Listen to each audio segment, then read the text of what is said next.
The Lone Ranger.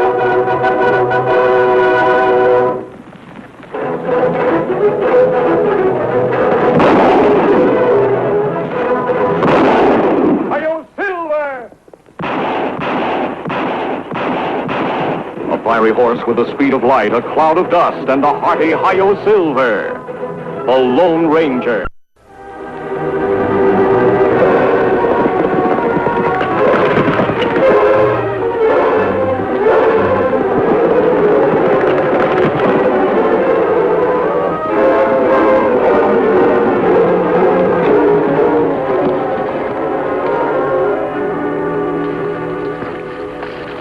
Silver's leg hurt him again, Kimasabi? No, Tonto. It seems better today. His lameness has left him entirely.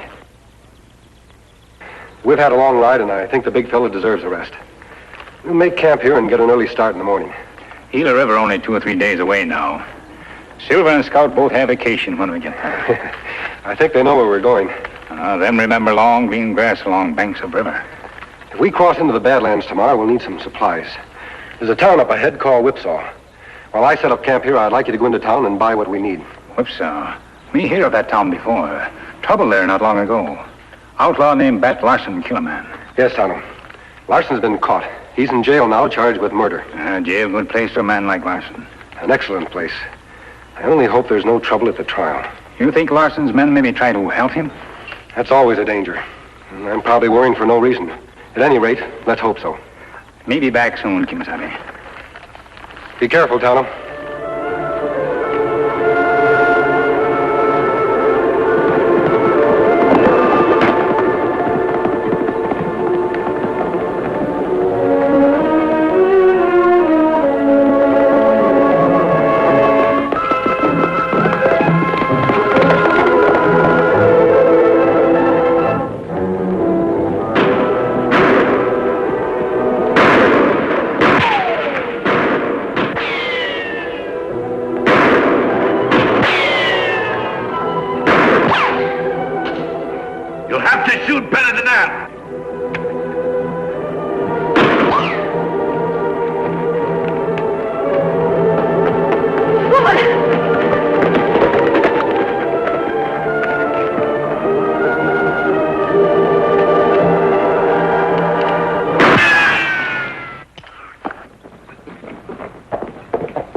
You hurt, lady? I'm all right. That dirty dry gulcher. I'd like to get my hands on him just once. Him try kill you? Yeah. You saved my life, Injun. What's your name? Me, Tonto. I'm Maud Mackenzie. Folks calls me Mrs. Mack. Why him try kill you? Ever hear of Bat Larson? Him renegade. Bat's in jail waiting trial for murder, and I'm witness to the killing. That answer your question? Anything special you like to eat? No. Why you ask? I run the restaurant. And from here on, anything you want's on the house. Now, come on, help me find my horse so as we can report this to Sheriff Cooper.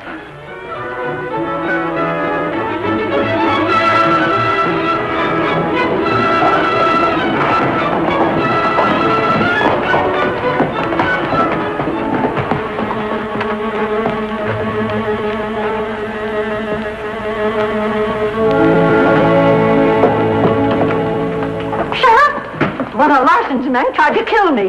What? The varmint ambushed me. If Tonto here hadn't come along, his star witness would be pushing up cactus. That dirty coyote, I'll fix him. Now, hold on, Bill. You can't beat up on your own prisoner. I suppose not. Are you sure it was one of Larson's men? Who else has a reason for wanting to kill me? The food in my cafe's not that bad. I'd better organize a posse. But for Larson out to murder me, you'd do better giving me a guard. I got trouble enough guarding him. Wait a minute. Mrs. Mack, you and me are going over and see Judge Jordan.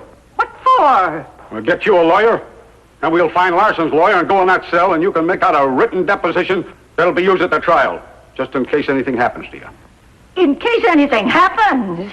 With that deposition available for evidence, why, killing you wouldn't do Larson any good. Matt, do you mind watching the office for me? Oh, no, not if you'll stop by the store and tell my assistant where I am. Thanks. Let's go, Mrs. Mack. Come on, Tonto.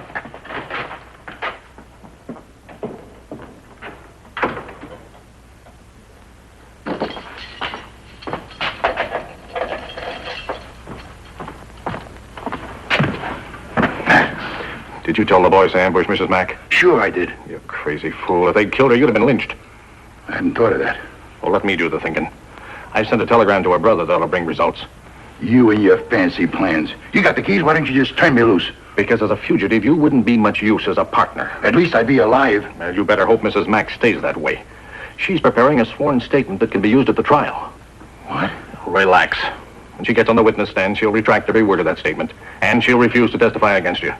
You'll walk out of that court a free man.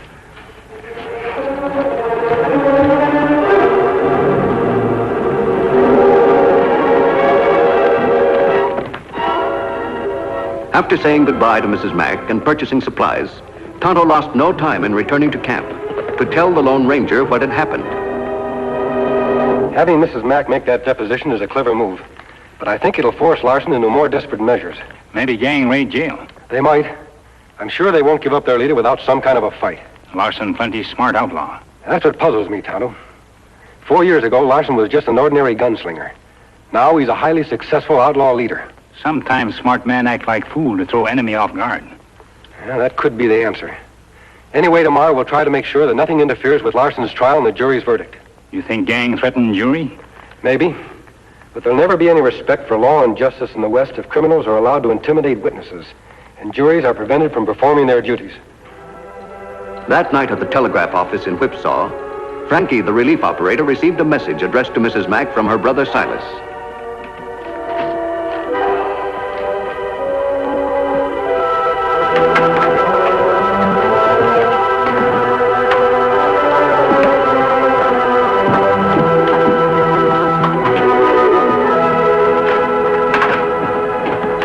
Block? Yeah? The telegram came. Driving from Stillwater, arrive tomorrow. Love, Silas. When you get off duty, get hold of Kelso. In the morning, you two are going to stage an ambush.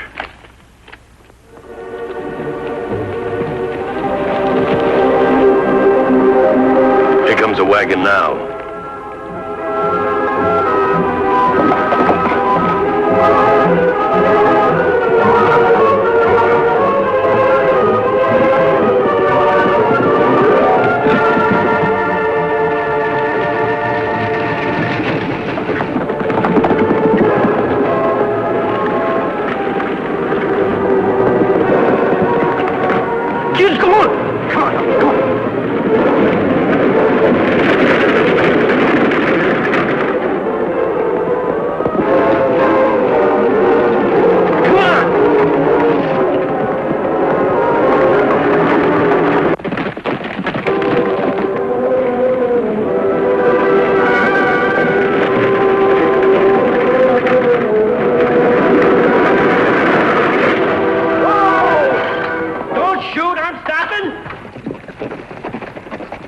Your name's Silas Hartwell. Oh, yes. How did you know that? Shut up. I'm going to take you to the boss. But, gentlemen, I assure you, I have virtually no money. We don't want your money. Now, let's just be quiet here, now. I'll get a rope and tie him up. Shut up. I'll give you...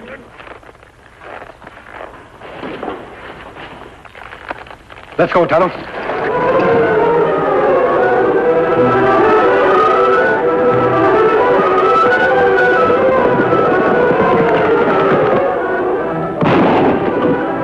Let's get out of here.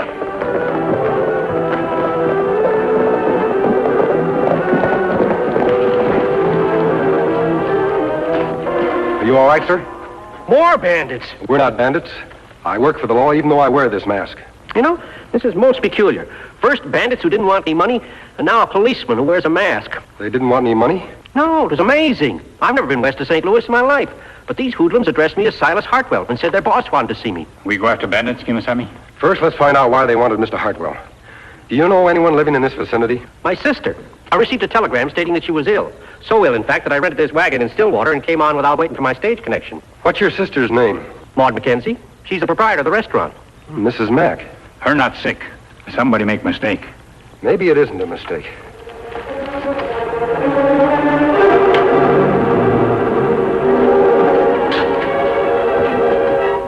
Did you get him? We got him all right. We're tying him up when a masked man and an Indian showed up. Masked man? Well, he shot the gun right out of my hand. There was nothing we could do but clear out. Oh, you fools. When Hartwell talks to his sister, he'll find out that telegram we sent was a fake. And they'll wonder why Hartwell's answer wasn't delivered. They'll come asking me about it.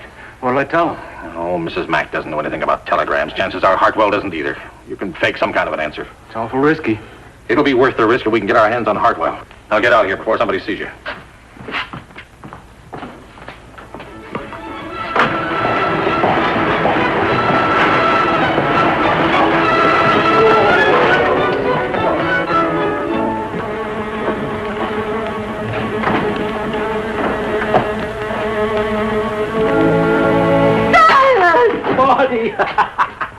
My goodness, why didn't you let me know you were coming? Well, I sent you a telegram from Stillwater in answer to yours. I didn't get any telegram. I didn't send any either. You mean to say you haven't been ill? Ill? Of course not. That's just what I suspected. Mercy on us. Hold up. I'm sorry if I startled you, Mrs. McKenzie, but I'm no bandit.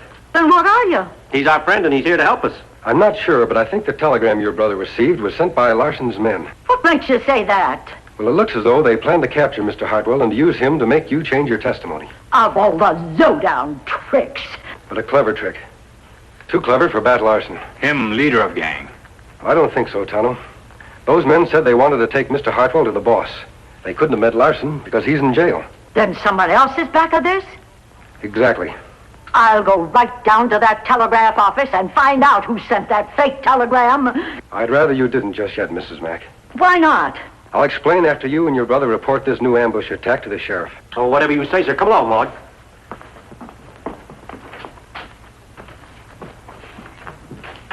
Sound like Mrs. Mack have good idea. Telegraph operator keep record of all wires. Then maybe him able to remember who sent fake telegram to brother of Mrs. Mack. He probably would be able to remember, but I don't think he'd admit it. You suspect him work for Larson, too? There's a very good chance of it. Why you think that? Now, this is a small town, Tonto. Everybody in Whipsaw must be well acquainted with Mrs. Mack. The operator must have known she wasn't ill, and yet... Me understand. Yet him send fake message anyway. That's right. But it'd be hard to prove operator crooked him, Sally. Yes, Tonto, it would. I think I'll let the operator trap himself, as well as the men who work for Larson. What your plan? When Mrs. Mack comes back, I'll ask her to go to the telegraph office and register a routine complaint, and then pretend to be satisfied with whatever explanation is offered. Then, she'll send a telegram. That evening, following the Lone Ranger's instructions, Mrs. Mack went to the telegraph office. Hal Judson, the regular operator, had just gone off duty.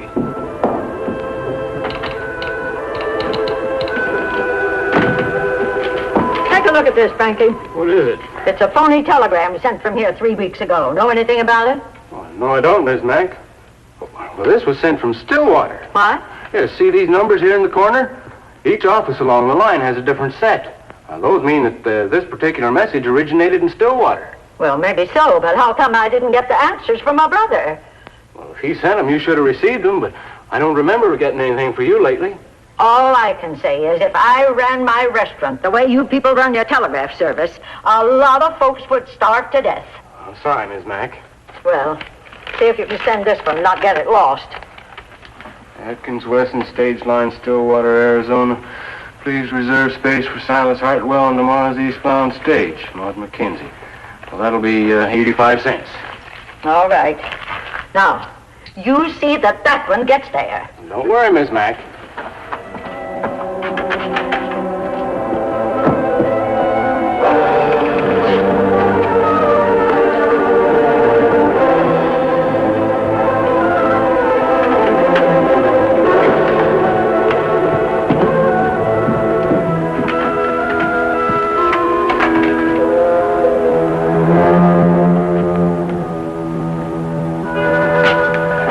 Like a couple of cigars, Mr. Block. Hey.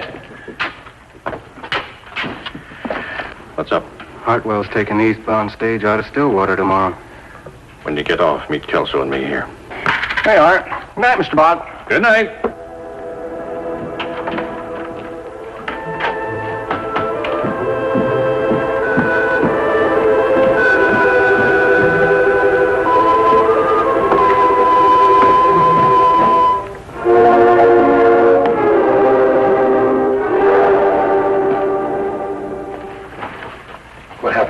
When Mrs. Mack leave, telegraph operator go to buy cigars. Me think him whisper to man who runs store, but me not able to hear anything. I suspected he'd pass the information along to someone. Signs say store belong to man named Matthew Block. You think him the one we're after? It looks that way. But until we get proof, we'll keep our suspicions to ourselves. Much talk without proof make plenty bad medicine. So we'll concentrate on getting that proof. Let's tell Mrs. Mack and Mr. Hartwell the rest of our plan.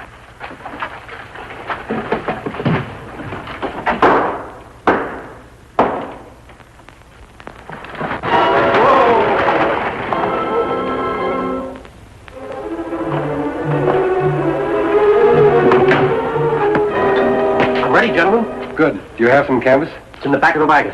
Silas, are you sure you want to go through with this? Oh, now, Maud. Don't worry, Mrs. Mack. We'll see that he's protected. I know you will.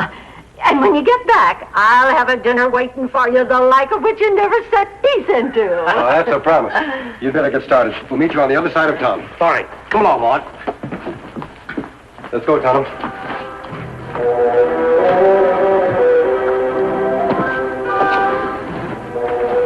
He's getting ready to leave now. Yeah, and traveling alone. It's just about perfect. Now, you take care of yourself, Silas. Stop worrying, Maud. Keep going. Bye. Don't forget to ride. Get after him, and be careful. Wait till he's well out of town. Don't worry, boss. We'll get him this time.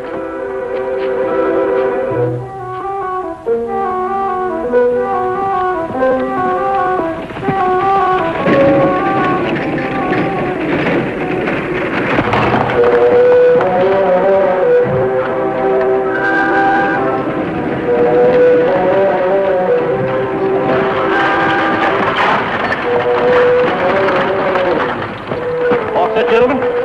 All right, go on. Here.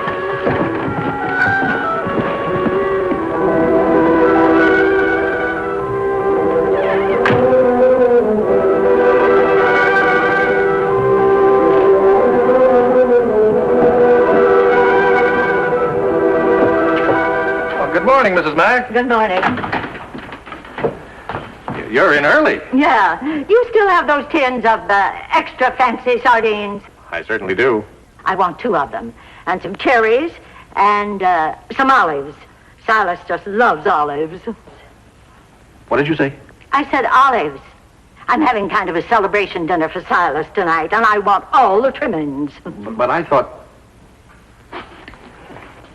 Anything wrong? Oh, I'm sorry, Mrs. Mack. I just remembered some business I have to attend to. Eddie will take care of you. Oh, all right. I'll give him the rest of my order. When Mrs. Mack mentioned the celebration dinner, Block realized that Silas was returning in the evening and, suspecting a trap, rode out of town to warn Kelso and Frankie.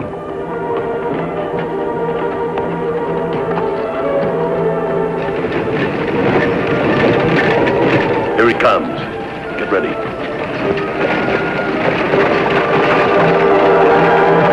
Hold up there. Whoa! Get your hands up.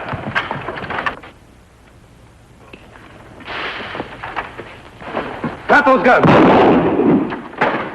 Magnificent. Absolutely magnificent. Take off those masks. This one, telegraph operator, Kimasabi. Me not know this one. Mr. Hartwell, hand me that rope. What are you going to do to us? We're going to tie you up. Then you're going to answer a few questions.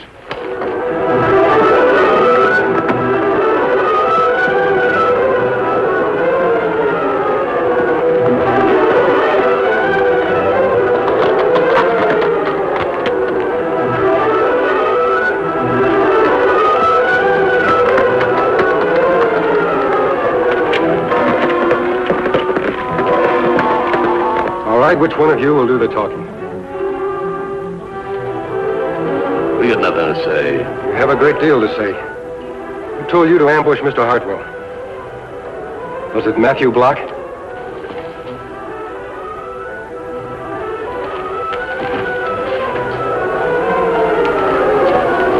I'm waiting for an answer. Me know how make 'em talk, Kimasabi. You're not going to torture him. It's an idea. Wait a minute. I'll talk if you promise things will go easy for me. Don't move, any of you. Boss. All right, masked man, drop your gun. You too, Injun. Matt, this yellow-livered skunk was going to squeal. Yeah, I know. Looks like you fell into your own trap, mister. The law will catch up with you eventually. You'll never see the day. All right, on time, and no tricks. Not him, the other one. What's the idea? You're going to stay like that for a while. Plans to murder you too, Frankie. Well, you're loco. Isn't he, Matt? Somebody's got to take the blame for killing these two. Yeah, it'll be like a three-way gunfight with no survivors. No! Come on, come on. Oh, give it a look.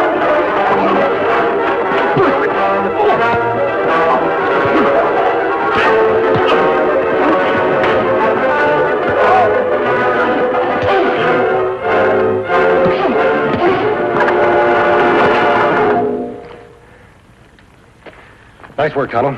Take care of Frankie's wound. Then we'll tie them and take them into town.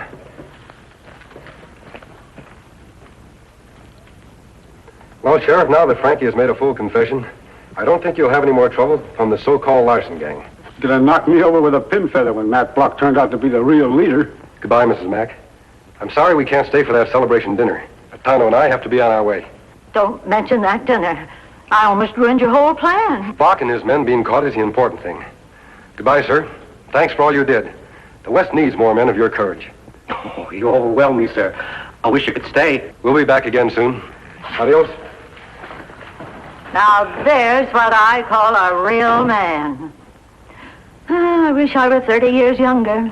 Maud, you don't even know who he is.